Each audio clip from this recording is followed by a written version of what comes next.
Messi ও Maradona ছাড়া Argentina সম্পর্কে আপনি আর কি কি জানেন?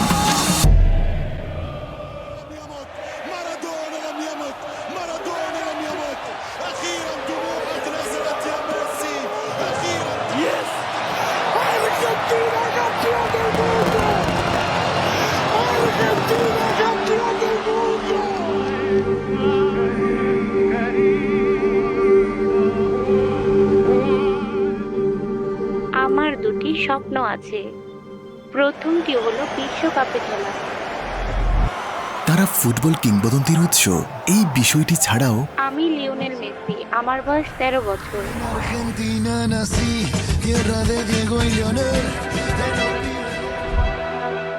রাজধানী বুয়েন্স আইরেস থেকে পৃথিবীর শেষ শহর উশুয়াইয়া পর্যন্ত এর মধ্য দিয়ে আন্দিজ পর্বতমালা চলে গিয়েছে।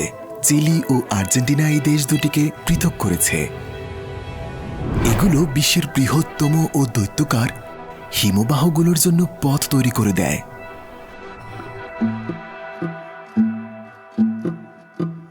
তারপর আপনি রাজধানীতে সেই মাঠ আর এলাকায় ফিরে যান যেখান থেকে ম্যারাডোনা এবং তাদের প্রতিদ্বন্দ্বী দল রিভার প্লেট এসেছে। তাদের ডার্বি খেলা দেখতে বিশ্বযুদ্ধের মতো। তাদের সুপার ক্লাসিকো খুবই অসাধারণ। রিয়াল ও বার্সেলোনার চেয়েও 200 গুণ বেশি। বুয়েন্স আইরেসের ধনী আর গোপনীয় এলাকা থেকে দরিদ্র এলাকা পর্যন্ত সব আর্জেন্টিনার সবচেয়ে বিপজ্জনক এলাকা। আর এই দরিদ্র সামাজিক শ্রেণীর কাছে ট্যাঙ্গোর গল্প এবং মুদ্রার অবমূল্যায়ন। এটা আর্জেন্টিনা। মেটে থেকে প্রতিদিন এবং সর্বত্র যে ড্রিঙ্কসটি লিও মেসি ক্যারামেল দিয়ে খান আছে মাসাদোর পাগলাটে বারবিকিউ। এই হলো আর্জেন্টিনা। মেসি ও আর্জেন্টিনার দেশ বুয়েন্স আইরেসে আপনাকে স্বাগতম। আর্জেন্টিনায় আপনাকে স্বাগতম। আমি আর্জেন্টিনায় আছি। ওকে, বুয়েন্স আইরেসে আপনাকে স্বাগতম। আমার ঠিক পেছনে কি আছে দেখুন, এটাই অবলিঙ্ক। এটা নিশ্চয়ই আগে দেখেছেন, কারণ বিশ্বকাপ ফাইনালের সময় পুরো রাস্তাটা বন্ধ করে দেওয়া হয়। প্রতিবাদ বা উদযাপনের সময় তারা সবাই এখানে জড়ো হয়। এটি 30-এর দশকে নির্মিত হয়েছিল। এটি বুয়েন্স আইরেসের প্রতীক।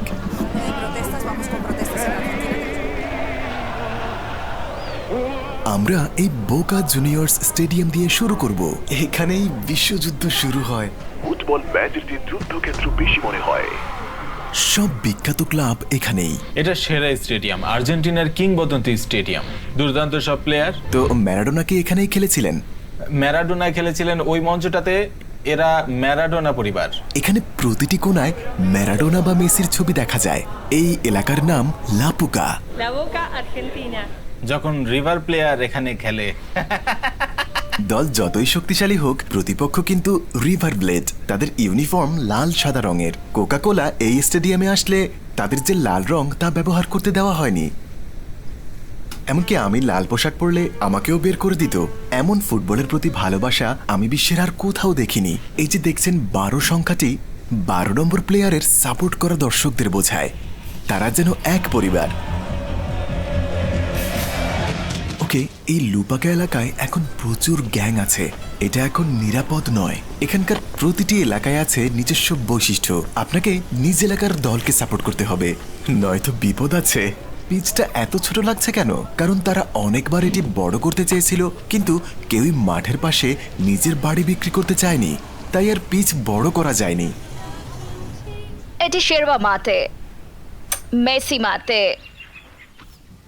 আর্জেন্টাইনরা মাঠে ছাড়া চলতেই পারে না। এটি বন্ধুদের আড্ডা জমায়। সে পৃথিবীর অন্যতম তিতা ড্রিঙ্কস দিয়ে নিজেকে সতেজ করছে। মাঠে অবশ্যই সকালে, বিকেলে আর সারাক্ষণ। সবার সাথে শেয়ার করাই এই সংস্কৃতির অংশ। ধরুন এখানে অনেক লোক জড়ো হলো, আমি কিন্তু সবাইকে সার্ভ করব। সিরীয়রা 20 শতাব্দীতে আমাদের এলাকায় যে ভেষজ চা নিয়ে এসেছিল, তেমনি আর্জেন্টিনার অভিবাসীরা এই ড্রিঙ্কস এনেছে। আমার সাথে আসুন। মাতের জন্য দরকার গরম পানি, আর্জেন্টিনীয় ভেষজ। এভাবে ঝাঁকাতে হবে, তারপর এটা রাখবেন, একটা মেটাল স্ট্র হয়ে গেছে। সত্যি? আর্জেন্টিনার ব্রাজিল ও উরুগুয়ের সীমান্তবর্তী এলাকায় মাতে পাওয়া যায়। এটা রপ্তানিও হয়। ভাবুন তো, বিশ্বের দ্বিতীয় সর্বাধিক মাতে পানকারী দেশ হলো সিরিয়া। সিরিয়া, জর্ডান এবং লেবাননে এটি পান করা হয়। মানে হলো এটি আর্জেন্টিনায় উৎপাদিত হয়ে সিরিয়ায় রপ্তানি হয়। বিসমিল্লাহ। ওয়াও, ভেষজটি ভালো। মনে হয় যেন এটি পেট পরিষ্কার করে। তিনি মেসির শহর রোজারিওর বাসিন্দা। একই মাটি কাপ থেকে একই স্ট্র দিয়ে সবকিছু শেয়ার হয়, মানে হলো আমরা অন্যদের সাথে ঘনিষ্ঠ ও বন্ধুত্বপূর্ণ সম্পর্ক তৈরি করছি। লিওনেল মেসি সব সময় খান, আর ম্যারাডোনা ম্যারাডোনাও। দেখুন এটা কত বিপুল পরিমাণে বিক্রি হচ্ছে। এটি নাকি সব বাগানে পাওয়া যায়। মেসি মাতে ওইগুলোর মতোই। এটি 23,400। আপনাকে মূলত দুইটি বিষয় জানতেই হবে, মাতে আর এর যে মিষ্টি। এই মিষ্টি দেখেছেন? দুলসে দে লেচে বানাবো। আর্জেন্টিনার দুলসে দে লেচে। ওয়াও, এটা খুব বিখ্যাত। দুলসে দে লেচে শুধুমাত্র আর্জেন্টিনাতেই পাওয়া যায়, অন্য কোনো দেশ এই সুস্বাদু জিনিসটি তৈরি করে না।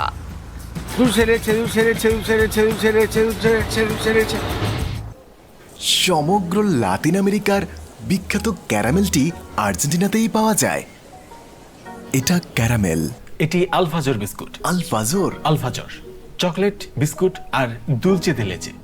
এটা আলফাজোর। এটি দুধের তৈরি এক ক্রিমি ক্যারামেল, যেটা আপনাকে অবশ্যই মুগ্ধ করবে। সবচেয়ে মজার ক্যারামেল। ওরা এখানে সব ধরনের খাবার ও মিষ্টিতে এই ক্যারামেলটাই ব্যবহার করে। বিশেষ নামের এটি শুধু উরুগুয়ে ও আর্জেন্টিনায় তৈরি হয়। এই স্ট্যান্ডটি টেস্টের জন্য।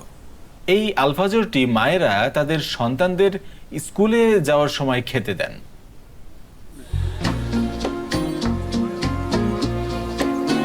মাতে মিষ্টি আর আসাদো, যার মানে আর্জেন্টিনীয় বারবিকিউ। আসাদো নামে একটি জিনিস আছে। দেখুন, ওরা একটা আসাদো পার্টির আয়োজন করেছে। এই উর্বর জমির কারণে তাদের আছে সেরা গরুর মাংস। এটি ৩ নম্বরে রয়েছে। এটি আর্জেন্টিনার জাতীয় খাবার। আর্জেন্টিনায় আরেকটি বিশেষ খাবার যেটা কোনোভাবে বাদ দিবেন না, তা হলো আসাদো বা বারবিকিউ।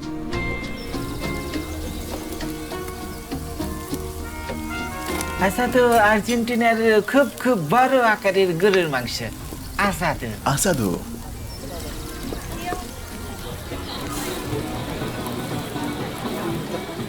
পেছনের রেস্টুরেন্টের নাম ডনজন জুলিও। এখানেই মেসি কয়েক মাস আগে এসেছিলেন আর মানুষ ঘিরে ধরেছিল। তিনি আসাদো খেতে এসেছিলেন। চলুন ভেতরে যাওয়া যাক। এটি লাতিন আমেরিকার দ্বিতীয় সেরা রেস্টুরেন্ট। জানতে পারলাম এটি টানা ৬ বছর ধরে বিশ্বের সেরা 10টি রেস্টুরেন্টের একটি। পেরুর পর এটি সমগ্র লাতিন আমেরিকার দ্বিতীয় স্থানে আছে। আর পেরুর রেস্টুরেন্ট ১ নম্বর। বিশ্বসেরা গরুর মাংস নিয়ে এটি ২ নম্বরে আছে। আর্জেন্টিনা এটাকে আসাদো বলে। সমৃদ্ধ প্রকৃতি ও উর্বর মাটির জন্য আর্জেন্টিনা বেশ পরিচিত। এমনকি সৌদি আরবের আলমারাই মধ্যপ্রাচ্যের বৃহৎ এই কোম্পানি সৌদি আরবের গরুর খাবারের জন্য এখান থেকে ফসল নিয়ে যায়। বিশ্বের সেরা পশু খাদ্য নিয়ে আলমারাই কোম্পানি। সবার বাড়িতেই এমন একটা গ্রিল আছে যেখানে আসাদো বানানো হয়। দেখুন, এমনকি তারা বাড়িতেও আসাদো বানায়। এই আগুন দিয়ে আসাদো বানানো হয়। এখন আপনি টেস্ট করবেন। বিশ্বের সেরা মাংস। বিশ্বের সেরা মাংস। ৫০% অধিবাসী মূলত ইতালীয়, বাকিরা স্পেন, অন্যান্য ইউরোপীয় দেশ এবং আদিবাসী জনগোষ্ঠী থেকে এসেছেন। ওকে, এখন আমরা বুয়েনোস আইরেসের একটি চমৎকার জায়গায় আছি। একে টিগ্রে বলা হয়। আর্জেন্টিনার একটা গুরুত্বপূর্ণ এলাকা। এখানে ধনী লোকের বসবাস।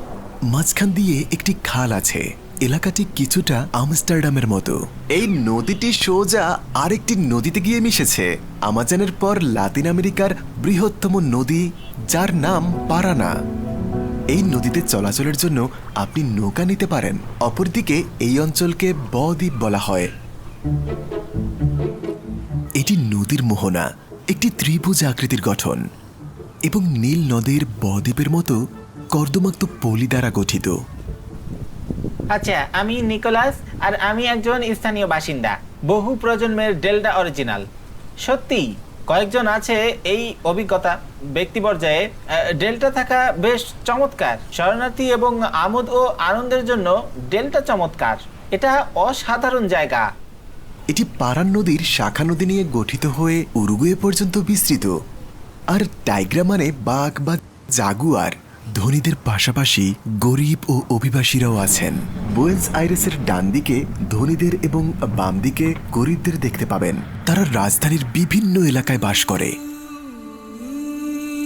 সবাই বলে বুয়েন্স আইরেস বিপজ্জনক, কিন্তু আমার তা মনে হয়নি।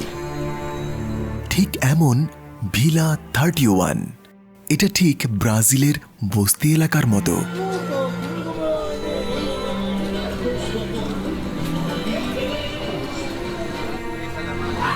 আমরা ভিলা 31-এ আছি। ধনী ও গরিবের মাঝে ঠিক ব্রাজিলের ফাভেলার মতো। গরিবরা ধনীদের পাশেই বাস করে, আর এখানেও ঠিক একই রকম।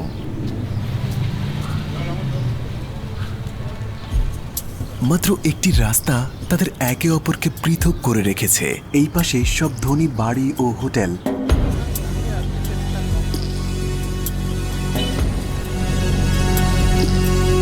ওকে, আমরা এখন এক অদ্ভুত এলাকায় আছি। এই এলাকার বাড়ি আর মানুষগুলো কেমন গাদাগাদি করে আছে দেখুন। এই এলাকাটি বিমানবন্দর আর ধনী এলাকার পাশেই। আমি সরকারি প্রোটেকশনে ভিডিও করতে পারছি। তাদের মতে এই এলাকাটি বিপজ্জনক। বাড়িগুলোর সিঁড়িগুলোর দিকে তাকান। আমি এখানে 15 বছরেরও বেশি সময় ধরে আছি। আমি পেরুর অধিবাসী। হঠাৎ করে আর্জেন্টিনা এলাম আর আমার স্ত্রীর সাথে দেখা হয়ে গেল।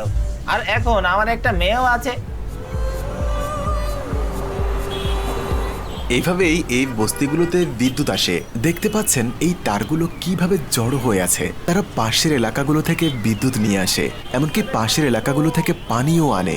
এখানকার বেশিরভাগ গাড়ি চুরি করা। দেখতে পাচ্ছেন থানাটা একেবারে ঠিক মাঝখানে অবস্থিত। তবে এখানকার বাসিন্দারা খুবই উদার। আমিও আমার স্বামী সহ আমরা 3 জনের একটি পরিবার।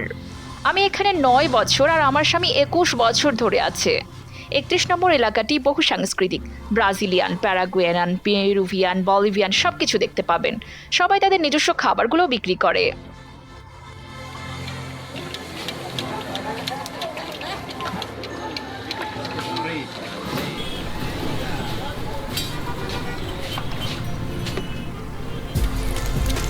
এই যে এখানে অনেক অভিবাসী আছেন।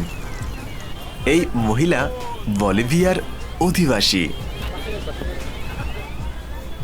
ও খুব গরম। বলিভিয়ার খাবার। হ্যাঁ। তবে পরিস্থিতি ভালো না হওয়া সত্ত্বেও তারা এখানে কেন আসে? কারণ আর্জেন্টিনা একসময় লাতিন আমেরিকার অন্যতম অর্থনৈতিক শক্তি ছিল, তাই সবাই এখানে কাজের খোঁজে আসতেন। আর এখন পরিস্থিতি একেবারে ভিন্ন। আর্জেন্টিনার সেই সমৃদ্ধ এখন আর নেই।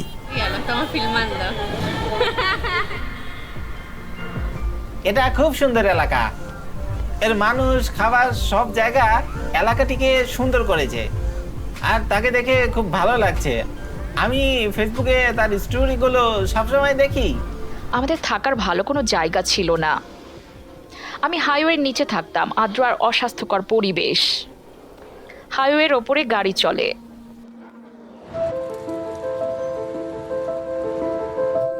তাদের অবস্থার কিছুটা উন্নতি হওয়া সত্ত্বেও তাদের মধ্যে শুধু একটাই মিল আছে, আর তা হলো ফুটবল। ফুটবল নিয়ে সুন্দর একটা ঘটনা ঘটে। আমরা সবাই একে অপরকে কংগ্রাচুলেট জানাই। প্রতিবেশীদের সাথে এমন আনন্দ চমৎকার। কারণ অর্থনীতির বাইরে কিছু একটা আছে, আর এখন হয়তো সব কিছু শান্ত আছে। কিন্তু ফুটবলের কথা বলে এটা একটা আবেগ। এই অনুভূতি সবাইকে ছুঁয়ে যায়, এমনকি আমার ছেলেকেও। 1930 সাল পর্যন্ত আর্জেন্টিনা বিশ্বের 10টি ধনী দেশের মধ্যে অন্যতম ছিল। যখন আর্জেন্টিনা খুব ধনী দেশ ছিল তখন তারা এই থিয়েটারটি নির্মাণ করেছিল। 2001 সালে এটি ছিল আর্জেন্টিনার জন্য সবচেয়ে কঠিন দিন।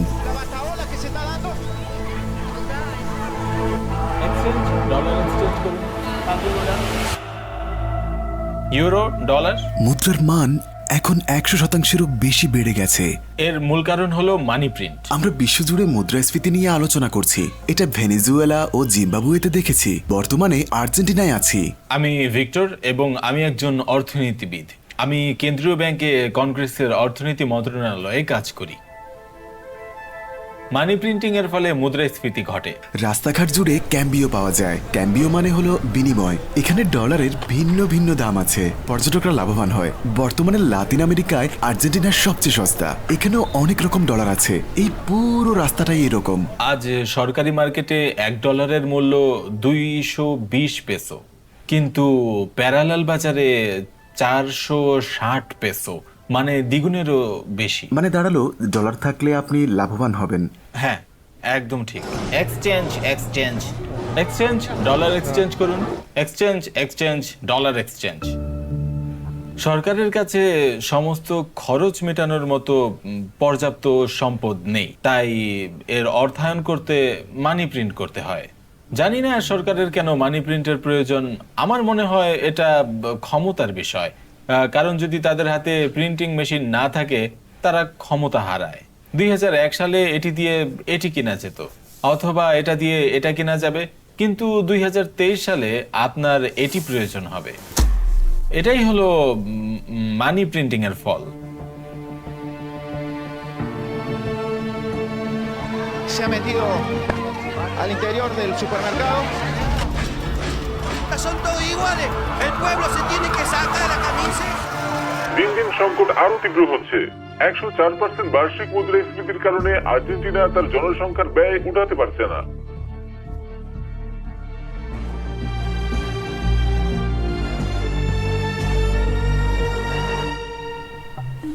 এখন আমি এগুলো তুললাম, যার এক্সচেঞ্জ রেট অনেক বেশি পড়েছে।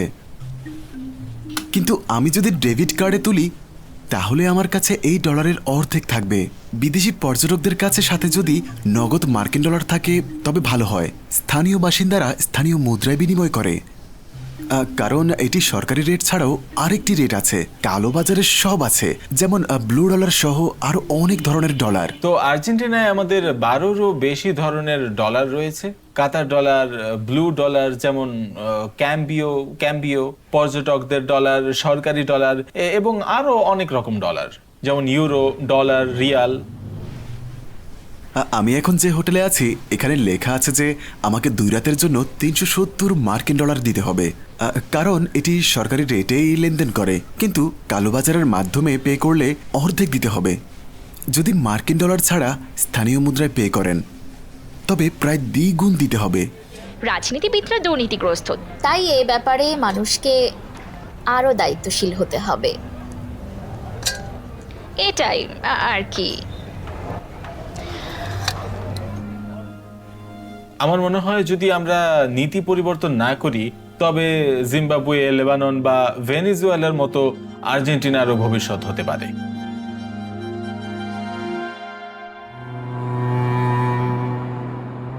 দরিদ্র শ্রেণী থেকেই ট্যাঙ্গোর উদ্ভব, এখান থেকে আর্জেন্টিনা থেকেই।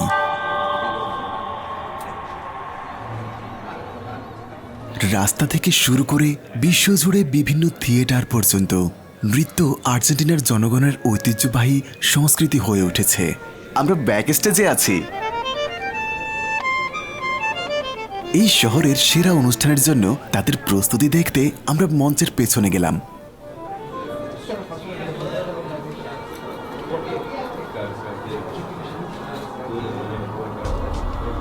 ট্যাঙ্গোর কাহিনী এসেছে বুয়েন্স আইরেস থেকে। এটি সালসা থেকে ভিন্ন। এই ধরনের সঙ্গীতকে ট্যাঙ্গো বলা হয়। আপনি আজ রাতে ট্যাঙ্গো নাচবেন? হ্যাঁ, আমি ছোটবেলায় এটা শুরু করেছিলাম। ছোটবেলায়? হ্যাঁ। আপনার নাম কি? সোল।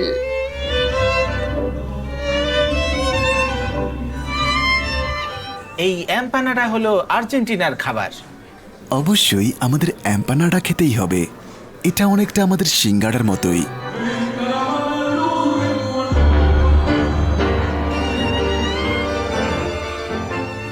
আমরা সন্ধ্যা 7টায় শুরু করব এবং ভোর 5টায় নাচ শেষ করব।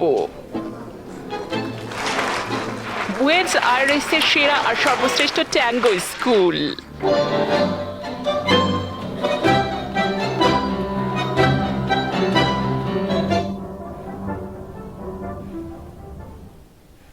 এটি আর্জেন্টিনার সবচেয়ে প্রাচীন এলাকা। আমি আলেজান্দ্রা গঞ্জালেজ এবং আমরা সান তেলমোতে আছি। দেখতেই পাচ্ছেন এটি খুব সুন্দর একটি জায়গা।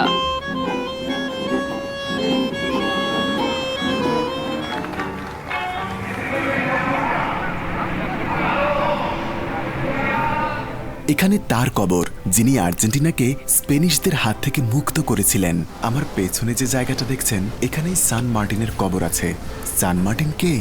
তাদের জাতীয় বীর। সান মার্টিন হলেন স্পেনিশদের হাত থেকে আর্জেন্টিনা, পেরু এবং চিলির মুক্তিদাতা। তিনি আর্জেন্টিনায় খুব জনপ্রিয়, যেমন সাইমন বলিভিয়ার, যিনি কলম্বিয়া, ভেনেজুয়েলা ও ইকুয়েডরে আছেন। এটি লাতিন আমেরিকার বৃহত্তম ইসলামিক কেন্দ্র। এটি কিং ফাহাদ ইসলামিক সেন্টার। এটি বিশ্বের অন্যতম বৃহত্তম ইসলামী কেন্দ্র। এই স্থানে প্রতিদিন 500 জন এবং প্রতি শুক্রবারে 1000 জন মুসল্লি আসেন। মসজিদ ছাড়াও শিক্ষা কেন্দ্রও আছে। এটি বুয়েন্স আইরেসে অবস্থিত। আর্জেন্টিনায় অবস্থিত 2 পবিত্র মসজিদের তত্ত্বাবধানকারী king Fahad Islamic culture centre এটি সবচেয়ে বড়। আর এই আর্টস থিয়েটারটিকে লাইব্রেরি বানানো হয়েছে। আর্জেন্টিনার দুর্বল অর্থনীতির কারণে এমন সিদ্ধান্ত নেওয়া হয়েছে। এই থিয়েটারও 2011 সালের সংকটের পর এটিকে লাইব্রেরি বানানো হয়েছে। এই লাইব্রেরিটি একসময় নাট্যশালা ছিল। এটি বিশ্বের অন্যতম বিখ্যাত ও সেরা অপেরা থিয়েটারগুলোর একটি।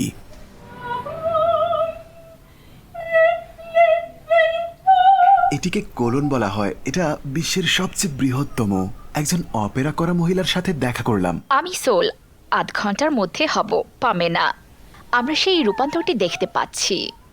ওকে, এখন আমরা মঞ্চের পেছনে আছি। তার একজন সঙ্গী সহ তিনি অপেরা গাইতে যাচ্ছেন। কোলন নামের এই হলঘরটি দেখতে পাচ্ছেন, এটি 2000 পর্যন্ত লোক হতে পারে। বিভিন্ন স্তর সহ শব্দ জোরালো হওয়ায় কোনো মাইকের প্রয়োজন হয় না।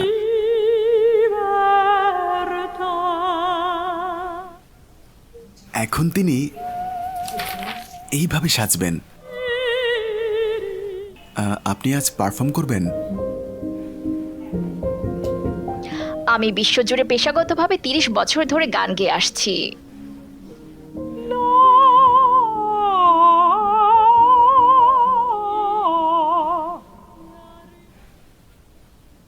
আমার পেশি দিয়ে করা একমাত্র কৌশল, এবং থিয়েটারটি ধ্বনি বিন্যাস বিশ্বের সেরা।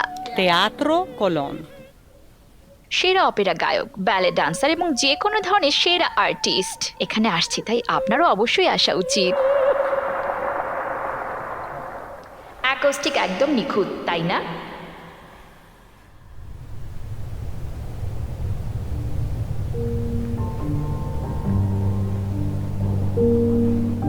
আর এখন আমরা রাজধানী থেকে এক অচেনা জায়গায় চলে যাব। আর্জেন্টিনায় অবস্থিত একটি স্থান। ওকে, আমরা পাতাগোনিয়ায় পৌঁছে গেছি। সমগ্র পাতাগোনিয়া চিলি আর্জেন্টিনার সীমান্তে অবস্থিত। এগুলো লাতিন আমেরিকার একেবারে দক্ষিণে অবস্থিত বরফ জমানো পর্বতমালা। অবশেষে পাতাগোনিয়ায় পৌঁছে গেলাম। বিমানে করে আমাদের আর্জেন্টিনা চিলি সীমান্তে যেতে হয়েছে। পাতাগোনিয়ায় স্বাগতম। আমরা এল কালাফাতে শহরে এলাম। এক বিস্ময়কর জিনিস, এই গ্রামটির ঠিক পেছনেই রয়েছে আন্দিজ পর্বতমালা।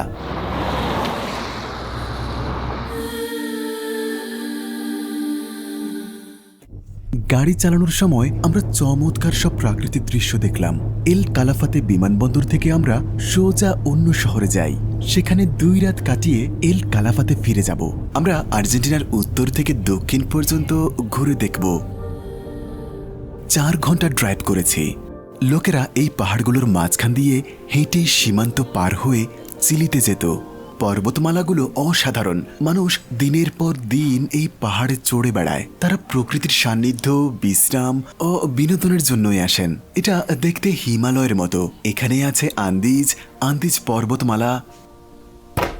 স্বাগতম। আমরা এল চালতে নামক একটি শহরে এসে পৌঁছে গেছি। এমন সব মনোমুগ্ধকর দৃশ্য আর কোথাও দেখতে পাবেন না। দেখুন, আমাদের চারপাশে বরফে ঢাকা পাহাড়। এই সবই আন্দিজ পর্বতমালা।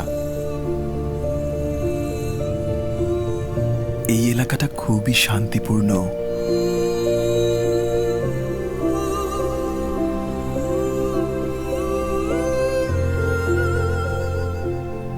যাওয়ার পথে কি তাদের নামতে দেখেছিলেন? আল্লাহ মহান সত্তা, রূপকারের মহিমা।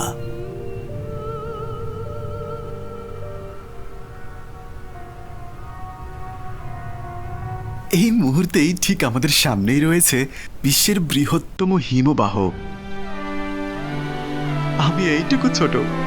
এর উচ্চতা 70 মিটার এবং এটি খুবই বিশাল। আপনি জাহাজে চড়ে যেতে পারেন এবং 10 ঘন্টার একটি সফর করতে পারেন। এটি সবচেয়ে বড়।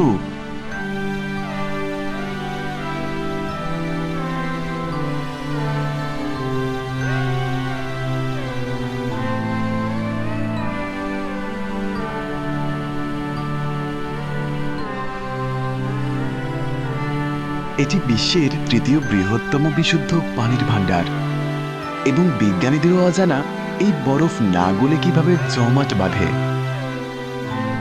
আইসক্রিমটা গলে যাচ্ছে কিন্তু বরফ গলছে না। এখানে যেন আস্ত একটা শহরও এঁটে যেতে পারে। তারা ডানে বামে যাতায়াতের জন্য পথ তৈরি করেছে। সূর্যের আলো পড়ছে।